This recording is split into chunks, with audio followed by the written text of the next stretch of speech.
Hello, ആരാണ്? Hello, ഞാൻ സീതയാണ്. എനിക്ക് വീര എന്ന് കിട്ടുവോ? ഇനിയിപ്പൊ പീഡിപ്പിച്ചെന്ന് പറയാനായിരിക്കും, നോക്കാം. അതെ, ഏതോ ഒരു ഗീതയോ സീതയോ ഫോണിൽ വിളിച്ചിട്ടുണ്ടോന്ന് ചോദിക്കണു. എന്തെങ്കിലും ഉണ്ട് വെച്ചാ കൊടുത്തോളൂ ട്ടോ. ഹലോ, ആരാ? അന്ന് കബഡിക്ക് വന്നപ്പോ എനിക്ക് നിങ്ങളെ ഒത്തിരി ഇഷ്ടമായി. എന്താ ഒരു ബോഡി. നോക്ക് ഗീത, സീത ഏതും ആയിക്കോട്ടെ, ആ പേഴ്സണാലിറ്റി എന്റേതാണെന്നല്ലാതെ എന്റെ ബോഡിയുടെ ഫുൾ റൈറ്റ്സും എന്റെ പെങ്ങൾക്കാ. ഓ, അതൊക്കെ എത്ര നാളത്തേക്കാ? എന്തായാലും ഒരിക്കൽ നിങ്ങളെ ഞാൻ സ്വന്തമാക്കില്ലേ. ഈ വിഷയം എന്റെ പെങ്ങൾ അറിയുന്നവരെ നിന്റെ അഡ്രസ് വെളിയിൽ പോകാതെ സൂക്ഷിച്ചു. ഫോൺ വെക്കടി. ഇതേതാ എനിക്കറിയാത്തൊരു പെണ്ണ്? ഇതെനിക്കറിയായിരുന്നു, അതല്ലേ തന്നെ. കൊണ്ടുപോടാ. എന്താ പൊട്ടാസ്, പറഞ്ഞു തീർന്നില്ലല്ലോ, അപ്പോഴേക്കും വന്നു. വായോ വായോ. ലവ് ലെറ്റർ കിട്ടി. വീര എവിടെ? ചിത്ര, എന്താ ലവ് ലെറ്ററോ? നേരാ? ആ, വായിക്കട്ടെ. ആ 50-50 ചിത്രേ. ശരിക്കും പറഞ്ഞാ എനിക്ക് നിന്നോടുള്ള പ്രേമമുണ്ടല്ലോ, അത് 50-50 ആണ്. എന്താ 50-50 പ്രേമോ? അതെന്താ അങ്ങനെ? അത് തന്നെയാ ഈ 50-50. എന്താ 50-50 ചിത്രേ? 50-50 100%. ഇവനെന്തിനാ സംസാരിക്കുന്നേ? ഇവനാണോ അത് എഴുതിയത്? ഞാനല്ല എഴുതിയത്, എനിക്ക് എഴുതാറിയില്ല. എങ്കിൽ പിന്നെ എങ്ങനെയാ? ഇതൊക്കെ ഒരു ഊഹം വെച്ച് കാച്ചണല്ലേ. Next line.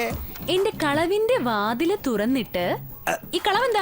അവിടെ അക്ഷരത്തിലില്ലാതെ എഴുതാനും അറിയില്ലേ? ബാക്കി കേട്ടോ. പാല ഗലാസം പിടിച്ചോണ്ട് വെള്ള സാരിയും ഉടുത്തുകൊണ്ട് നീ അകത്തേക്ക് കടന്നാൽ ആ സാരി എങ്ങനെ അഴിക്കണമെന്ന് അത്രയ്ക്ക് ആശയമുണ്ടോ നിങ്ങക്ക്?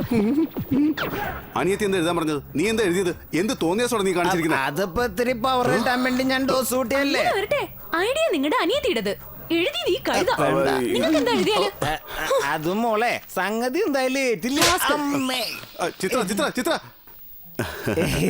എടാ പൊട്ടാസെ, എന്തേ? ഈ സാഹിത്യമൊക്കെ നിനക്ക് എവിടെ നിന്ന് കിട്ടിയടാ? അത് നമ്മൾ എഴുതാനിരിക്കുമ്പോ അനർഗളം പ്രവഹിക്കണല്ലേ. ഉറക്കത്തിൽ ഇത് പ്രവഹിക്കോടാ? ഉറക്കത്തിൽ എല്ലാരും കൂടി ചേർന്ന് പ്രവഹിക്കില്ല. പോവേ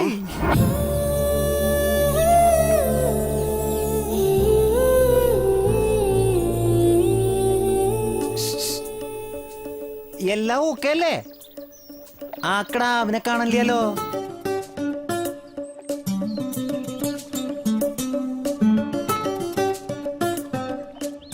അതെ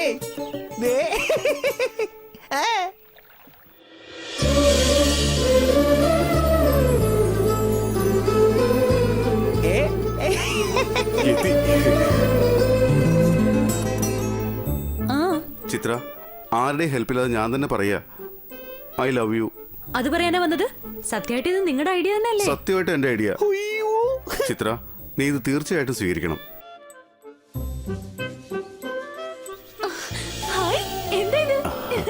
ദേവതമാര് നമ്മുടെ പ്രേമത്തിന് വേണ്ടി മുകളിൽ നിന്ന് പുഷ്പവർഷം നടത്തുക. സത്യമായിട്ടും? നിന്നാണ് സത്യം. എന്നും തൊട്ടേ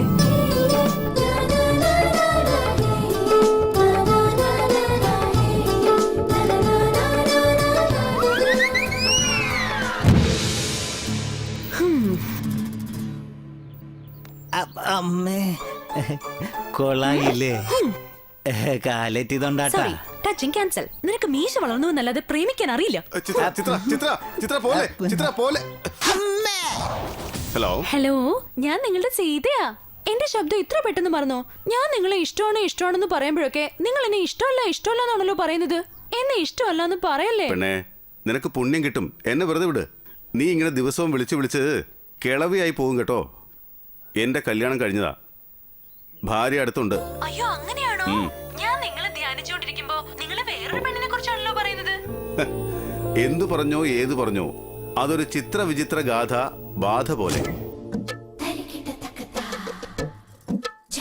ചിത്രേ, വല്ലാത്ത ടെൻഷനിലാ ഞാൻ. ടെൻഷൻ എന്തിനാ? ആദ്യത്തെ ഫസ്റ്റ് നൈറ്റ് അല്ലേ, ഒരു വശത്ത് ഹാപ്പിനെസ്, ഒരു വശത്ത് നീയും. ഇതൊക്കെ കാണുമ്പോ ഈ രാത്രിയിൽ എനിക്കും ലോലവികാരങ്ങൾ വരില്ലേ? വാ ഇരിക്കേ. എനിക്ക് പ്രേമിക്കണം. അതിന് നമ്മൾ രണ്ടുപേരും ഒന്നാകണം. വാ, നേരം പോകുന്നു.